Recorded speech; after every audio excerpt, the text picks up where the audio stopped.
Hello guys, welcome back to my channel. मैं निशा। आज मैं आप लोगों के लिए जो लोग भी सीटेट का एग्जाम की तैयारी कर रहे हैं उनके लिए मोस्ट इंपॉर्टेंट सीडीपी के मोस्ट इंपॉर्टेंट हिंदी की पेडागोजी लेकर आई हूँ। ये पेडागोजी इससे पहले मैंने 9 वीडियोस करा दी हैं। जिन लोगों ने उन वीडियोस को नहीं देखा है, ये पेपर पेडागोजी हिंदी की पेपर फर्स्ट और पेपर 2 दोनों के लिए है। तो चलिए स्टार्ट करते हैं। तो देखिए, मैं आपके टाइम वेस्ट नहीं करती हूँ, बहुत ही आपको कम से कम समय में चाहती हूँ कि आपको ज़्यादा से ज़्यादा नॉलेज प्रोवाइड कराई जाए। तो चलिए स्टार्ट करते हैं। यहाँ पे हमारा है क्वेश्चन नंबर है हमारा 106 है। कहने के प्राथमिक स्तर पर हिंदी भाषा सीखने के लिए सबसे अधिक ज़रूरी है कि हम चाहते हैं कि प्राथमिक स्तर पर बच्चे जो है हिंदी भाषा को सीखने के लिए सबसे अधिक ज़रूरी क्या है। तो सबसे अधिक जो ज़रूरी है कक्षा में प्रिंट समृद्ध परिवेश, यानी कि अभी हम आपके इससे पहले जो वीडियो थी उसमें बता चुके हैं। एक क्लासरूम है, उसमें बहुत सारे चीज़ों की नॉलेज दे रखी है, सब तरफ दीवारों पर यही सब चीज़ें लगी हुई हैं। तो क्या है, प्राथमिक स्तर पर हिंदी भाषा सीखने के लिए सर्वाधिक आवश्यक है कक्षा में प्रिंट समृद्ध परिवेश, विभिन्न प्रकार के दृश्य को चित्रण सामग्री आदि की सहायता से प्राथमिक स्तर पर भाषा से को समझने में क्या होती है, आसानी होती है। नेक्स्ट हमारा क्वेश्चन है, क्वेश्चन नंबर 107 है। बच्चे बोलचाल की भाषा का अनुभव लेकर विद्यालय आते हैं। तो बच्चे जो होते हैं वो किसकी भाषा का बच्चे बोलचाल की भाषा का अनुभव लेकर विद्यालय आते हैं। इसका निहितार्थ हो सकता है कि क्या होता है, बच्चों की भाषाई अनुभवों को उचित प्रयोग किया जाए। बच्चों के जो भाषाई अनुभव है उनका क्या किया जाए, उचित से उचित प्रयोग किया जाए। क्वेश्चन नंबर 108 है। कहने के भाषा सीखने सिखाने में आप किसे सबसे अधिक महत्वपूर्ण मानते हैं। तो हम चाहते हैं बच्चे भाषा सीखने सिखाने में एक टीचर के अकॉर्डिंग जो है भाषा सीखने सिखाने में आप जो है किसे सबसे महत्वपूर्ण मानते हैं। तो इसमें संज्ञानात्मक विकास को मानते हैं, सामाजिक अंतःक्रिया को मानते हैं। तो किसे मानते हैं, यहाँ पे सामाजिक अंतःक्रिया को भाषा सीखने सिखाने में सबसे महत्वपूर्ण मानते हैं। नेक्स्ट हमारा क्वेश्चन है, क्वेश्चन नंबर 109 है। कहने हिंदी भाषा शिक्षक का ये प्रयास होना चाहिए। तो हिंदी भाषा के जो टीचर हैं उनकी ये कोशिश, ये प्रयास होना चाहिए कि वे क्या होना चाहिए, वे बच्चों की भाषा संबंधी सहज रचना शक्ति को बढ़ाने के अवसर दें। नेक्स्ट हमारा क्वेश्चन है, क्वेश्चन नंबर 110 है। कौन सा है क्वेश्चन 110 है। कक्षा पाँच के बच्चों के भाषा आंकलन के संदर्भ में कक्षा 5 के बच्चों के भाषा का जो आंकलन यानी असेसमेंट के संबंध में आप किस सवाल को सबसे कमज़ोर मानते हैं। तो कहाँ पे सवाल को सबसे कमज़ोर मानते हैं। तो किसे मानते हैं, ईदगाह कहानी में हामिद ने मेले में क्या खरीदा। तो ये कोई क्वेश्चन इतना इम्पॉर्टेंट नहीं है कि जिनसे बच्चों का भाषा का आंकलन किया जाए। तो ये एक कमज़ोर प्रश्न है, सबसे कमज़ोर प्रश्न आपका यही है। नेक्स्ट हमारा क्वेश्चन है, क्वेश्चन नंबर 111 है। डैश भाषा का अति महत्वपूर्ण प्रकार है। तो डैश भाषा का अति महत्वपूर्ण प्रकार क्या है। तो कौन है, तो यहाँ पे संप्रेषण जो है भाषा का अति महत्वपूर्ण प्रकार। देखिए, बच्चे जब बातचीत करते हैं तो कम्युनिकेशन करते हैं, तो आप किसी भी लैंग्वेज को सीखते हैं, चाहे हिंदी हो, इंग्लिश हो, मैथ्स हो, उर्दू हो, किसी भी भाषा को सीख सकते हैं। नेक्स्ट हमारा क्वेश्चन है, ज़्यादा से ज़्यादा आप बातचीत करते हैं, संप्रेषण करते हैं, उनको पढ़ते हैं। नेक्स्ट हमारा क्वेश्चन है, क्वेश्चन नंबर 112 है। सुनने और लिखने। देखिए, सुनने लिसनिंग होता है, और लिखने यानी कि राइटिंग की कुशलता का आंकलन, यानी हम चाहते हैं कि सुनने और लिखने की कुशलता, जो भी कुशलता उसका क्या करें, असेसमेंट करने का सबसे अच्छा तरीका क्या है। तो क्या है, सुनी गई कहानी को अपने शब्दों में लिखना।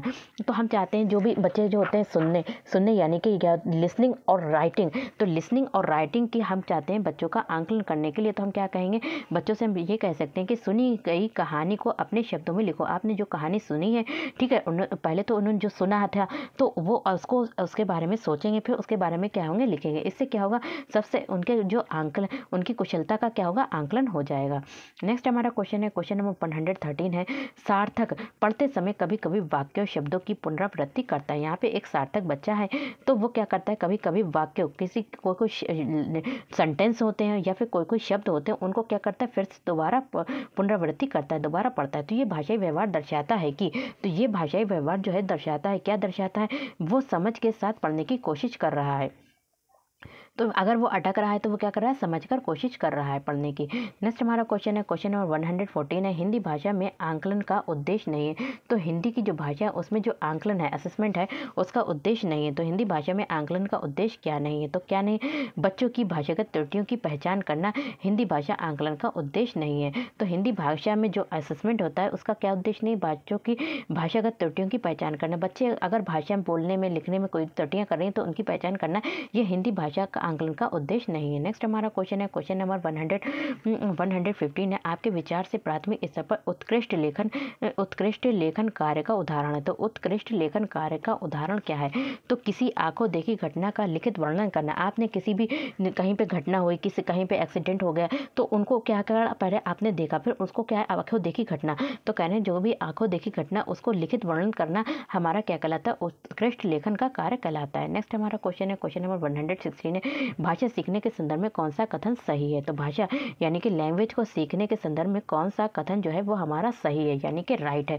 तो हमारा सही कथन कौन सा है? बच्चों में क्या है? भाषा अर्जित करने की जन्मजात क्षमता होती है। बच्चों में भाषा को सीखने की क्या होती है? जन्मजात क्षमता होती है। तो ये हमारा जो था वो किसने बताया था? तो हम बच्चों में क्या होती है? मनुष्य में जो होती है एक जन्मजात क्षमता होती है।